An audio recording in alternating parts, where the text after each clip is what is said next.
This is Classics of Liberty from Libertarianism.org and the Cato Institute, narrated by Caleb Brown. Today we have two selections by Adam Smith, The Man of System and Labor and Commerce.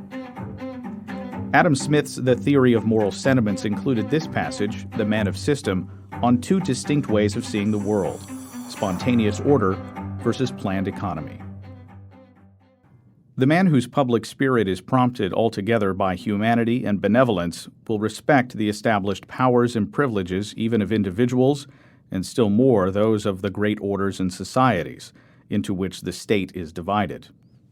Though he should consider some of them as in some measure abusive, he will content himself with moderating what he often cannot annihilate without great violence. When he cannot conquer the rooted prejudices of the people by reason and persuasion, he will not attempt to subdue them by force, but will religiously observe what, by Cicero, is justly called the divine maxim of Plato, never to use violence to his country, no more than to his parents. He will accommodate, as well as he can, his public arrangements to the confirmed habits and prejudices of the people, and will remedy them as well as he can, the inconveniences which may flow from the want of those regulations which the people are averse to submit to. When he cannot establish the right, he will not disdain to ameliorate the wrong, but like Solon, when he cannot establish the best system of laws, he will endeavor to establish the best that the people can bear. The man of system, on the contrary, is apt to be very wise in his own conceit, and is often so enamored with the supposed beauty of his own ideal plan of government that he cannot suffer the smallest deviation from any part of it. He goes on to establish it completely and in all its parts, without any regard either to the great interests or to the strong prejudices which may oppose it. He seems to imagine that he can arrange the different members of a great society with as much ease as the hand arranges the different pieces upon a chessboard. He does not consider that the pieces upon the chessboard have no other principle of motion besides that which the hand impresses upon them, but that, in the great chessboard of human society, every single piece has a principle of motion of its own, altogether different from what the legislature might choose to impress upon it.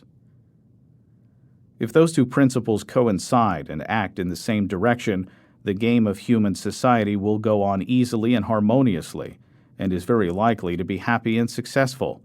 If they are opposite or different, the game will go on miserably, and the society must be at all times in the highest degree of disorder. In this next selection, this time from The Wealth of Nations, Adam Smith discusses prices in terms of labor and happiness. As it is the power of exchanging that gives occasion to the division of labor, so the extent of this division must always be limited by the extent of that power, or in other words, by the extent of the market. When the market is very small, no person can have any encouragement to dedicate himself entirely to one employment, for want of the power to exchange all that surplus part of the produce of his own labor, which is over and above his own consumption, for such parts of the produce of other men's labor as he has occasion for. Every man is rich or poor according to the degree in which he can afford to enjoy the necessaries, conveniences, and amusements of human life. But after the division of labor has once thoroughly taken place, it is but a very small part of these with which a man's own labor can supply him. The far greater part of them he must derive from the labor of other people, and he must be rich or poor according to the quantity of that labor which he can command, or which he can afford to purchase. The value of any commodity, therefore, to the person who possesses it, and who means not to use or consume it himself, but to exchange it for other commodities, is equal to the quantity of labor which it enables him to purchase or command. Labor, therefore, is the real measure of the exchangeable value of all commodities.